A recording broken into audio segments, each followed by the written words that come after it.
while we swipe right and ghost after 3 dates. Amish youth follow courtship rules so strict they'd make modern daters flee. Couples might marry without ever kissing, holding hands, or spending a single moment alone together. 10 rules that challenge everything we believe about romance. Parents' approval. Before a young Amish man can even speak to a girl he's interested in, he must visit her father to request permission. This formal process involves stating his intentions clearly and awaiting a decision that might come immediately or after family deliberation. Modern people reject this as patriarchal control that strips women of autonomy and treats them as property requiring parental permission to access. The Amish reasoning centers on parental wisdom, community compatibility, and the understanding that marriage joins families, not just individuals. Fathers consider the young man's family reputation, baptism status, work ethic, and spiritual commitment.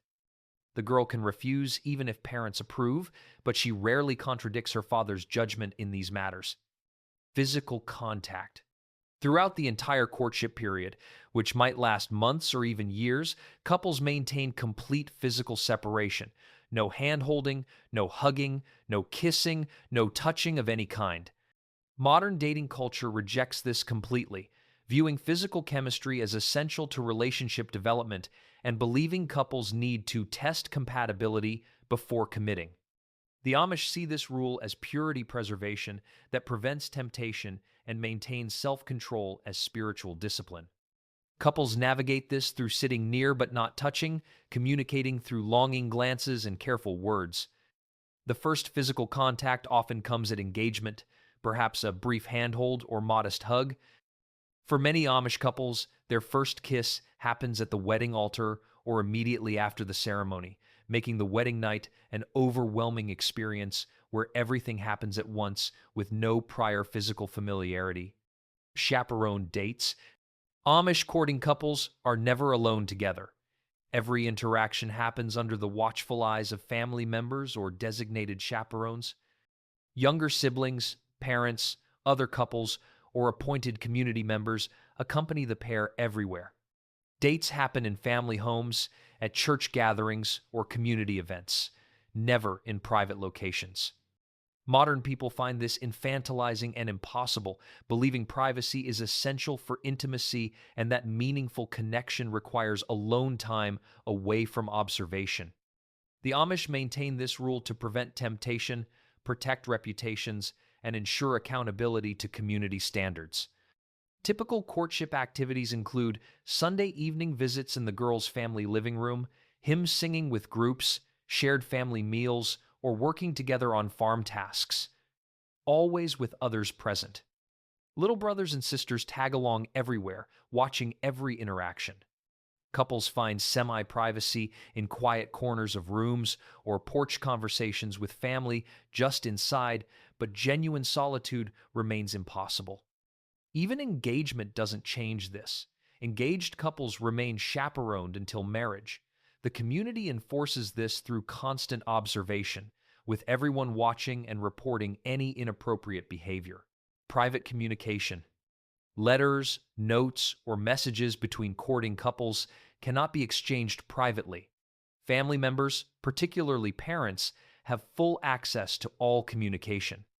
Phone restrictions are severe, no cell phones exist, access to community phones is limited, and all calls are potentially monitored. Any romantic letters written must remain open to parental review at any time. Modern relationships built on constant private communication find this unacceptable. Viewing privacy as a fundamental right and believing relationship intimacy requires confidential exchange of thoughts and feelings. The Amish reasoning emphasizes transparency that prevents deception, parental guidance throughout relationship development, and the principle that nothing should be hidden if intentions are pure. Couples develop creativity in communication, using coded language, careful wording that satisfies parents while conveying deeper meanings, and making the most of brief public conversations. Some exchange meaningful glances during church services or find ways to share hymnal during singing, creating private moments within public spaces. Parents reading their daughters' letters monitor for inappropriate emotional intensity, physical references, or future plans made without proper family involvement. Without digital communication, no texting, no social media, no instant connection, relationships develop at glacial pace by modern standards. Weeks might pass between communications, building anticipation, but also preventing the rapid emotional intimacy that modern couples take for granted. What gets lost is the deep emotional vulnerability that requires privacy, the working through of conflicts without an audience, and the authentic self-revelation that happens only when no one else is watching. Courtship. Amish courtship operates under a strict timeline. Couples are expected to marry within 18 to 24 months or end the relationship. There's no concept of casual dating, no seeing where things go, no extended period of figuring things out. It's marriage or breakup. Modern Americans who date for years, live together before marriage, and want absolute certainty before commitment find this timeline absurdly rushed and potentially dangerous. The Amish reasoning holds that extended courtship wastes valuable time, creates unnecessary temptation as attraction grows, and serves no purpose since courtship exists solely to determine marriage suitability.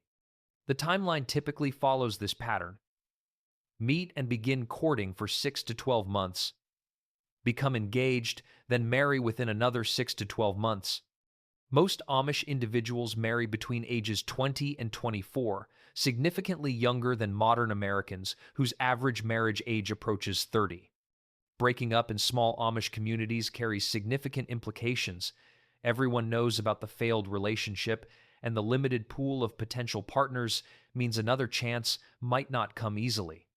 The engagement period stays short, usually 2 to 4 months, focused on practical preparation rather than romantic enjoyment. Weddings cluster in November after harvest, with multiple ceremonies scheduled on Tuesdays and Thursdays throughout the month. If a relationship extends beyond the acceptable time frame, community pressure intensifies, questions arise about the couple's commitment, and parents intervene to either move things forward or end them. This contrasts sharply with modern extended dating, where the average relationship lasts 4 to 5 years before engagement. The maturity question looms large. Are people in their early 20s truly mature enough for lifelong commitment? The Amish answer, yes, pointing to centuries of successful young marriages, while acknowledging that divorce impossibility means the initial choice carries enormous weight. Financial stability. Before an Amish man can ask permission to marry, he must demonstrate concrete ability to support a family. This requires an established trade, functioning farm, saved money, and secured housing, substantial achievements that take years to accomplish. This requirement often means men marry several years older than women, having spent their late teens and early 20s building economic foundations. Modern couples who expect dual incomes, believe in gender equality, and assume women's economic independence reject this as outdated patriarchy. The Amish maintain this based on biblical provider role, teaching, and practical necessity, with many children arriving quickly after marriage and wives focused on domestic responsibilities. The husband's income must sustain the entire family. Young men prepare by learning skilled trades, saving aggressively from teenage work, building homes with family help, or securing farmland through inheritance or purchase. The girl's father evaluates the potential son-in-law's capability to support his daughter and future grandchildren, asking detailed questions about income, savings, housing plans, and business prospects. Women contribute household skills and homemaking ability, sewing, cooking, food preservation, childcare, but not income.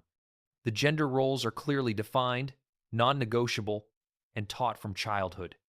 This creates waiting periods that can stretch for years between wanting to marry and being financially able to, testing the relationship and the man's determination. Community support helps young couples establish themselves through barn raisings, business partnerships, and extended family assistance, but the primary responsibility remains on the young man to prove himself worthy through material preparation. Extended family. Amish courtship approval extends far beyond parents to include grandparents, aunts, uncles, and even respected cousins. Any elder family member in good standing can raise concerns that might halt the courtship entirely. Modern individuals who barely involve parents, let alone extended family, in their relationship decisions find this collective veto power outrageous and infantilizing. The Amish reasoning emphasizes that marriage affects the whole family network, and community cohesion requires compatibility across multiple relationship layers. Extended family members evaluate family reputation, spiritual standing of both families, potential feuds between family lines, and even genetic concerns in small communities where everyone is distantly related. An investigation period follows the initial courtship announcement, with extended family researching the potential spouse's family background thoroughly. Red flags include past shunnings in the family, financial instability, theological differences even within the Amish spectrum, or mental health issues that run in family lines. This plays out through family meetings where concerns are raised, discussed, and either resolved or allowed to stand as obstacles. The couple has limited ability to override united family opposition. Proceeding against unanimous family disapproval means potentially losing family standing and support. Small communities require family harmony, and marriage creates complex kinship networks that affect everyone. Modern individualism allows choosing partners based solely on personal compatibility, but Amish collective wisdom argues that many eyes prevent bad matches that individual attraction might blind couples to. When family opposes a match, couples face impossible choices between relationship and family standing, with most ultimately deferring to family wisdom. Engagement. When an Amish couple becomes engaged, they cannot share their news with anyone outside immediate family until the official church publication announcement weeks or months later. The engagement occurs privately between couple and parents, but the wider community learns only through formal announcement during church service. Modern couples who announce engagements immediately on social media, throw engagement parties, and share excitement with everyone find this enforced secrecy bizarre and unnecessarily restrictive. Amish reasoning centers on humility, preventing pride and showiness, and ensuring the community learns officially through proper channels rather than through gossip. The secrecy challenge requires couples to act completely normal while secretly engaged, not telling even close friends or distant relatives. The publishing announcement happens during church service, with the couple's names read aloud so the entire community learns simultaneously. Only parents, the bishop, and sometimes siblings know privately, but not the wider community. Couples must avoid any suspicious behavior, continuing normal routines while carrying this enormous secret that dominates their thoughts. Modern culture makes engagement a major celebration, often bigger than the wedding itself, with elaborate proposals captured on video and shared online. The Amish approach creates community moment where everyone learns together, preventing gossip and speculation while maintaining humility. When secrets leak prematurely, community disapproval follows for breaking proper protocol. The absence of engagement rings means no physical symbol marks the couple's changed status, making the secret easier to keep, but also creating no visible transition period. No seeing. For 7 to 10 days before the wedding ceremony, the engaged couple maintains complete separation, not seeing or communicating with each other at all. Modern couples who spend increasing time together pre-wedding, not less, find this separation pointless and cruel. The Amish reasoning emphasizes building anticipation, allowing final preparation period, and creating space for prayer and sober reflection on the commitment being made. The bride spends this week sewing her wedding dress, typically blue or purple, never white, preparing household items she'll bring to married life, and receiving final cooking and housekeeping instruction from female relatives. The groom focuses on preparing their house or living space, completing furniture he's been building, and finalizing farm or business arrangements. The separation allows each to focus on their respective responsibilities without the distraction of the relationship. Wedding day morning brings their first reunion at the ceremony itself after days of absence that intensify the significance of the moment. Families actively work to keep the couple separated, managing all wedding logistics to prevent any contact. There are no bachelor or bachelorette parties. Work and prayer replace celebration. Modern wedding weeks include rehearsal dinners, pre-wedding events, and constant time together as couples prepare. The Amish approach marriage soberly as a serious covenant rather than romantic climax, using the separation to ensure both parties consider their commitment without the partner's presence influencing their thoughts.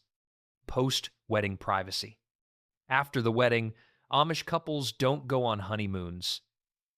They return to work immediately, often the very next day, and frequently live with parents initially while finishing their own home. The wedding night itself happens in the parents' house, either in a dowdy house attached to the main home or in an upstairs room, with family members nearby. Modern couples who expect honeymoon getaways, alone time, and privacy for intimacy find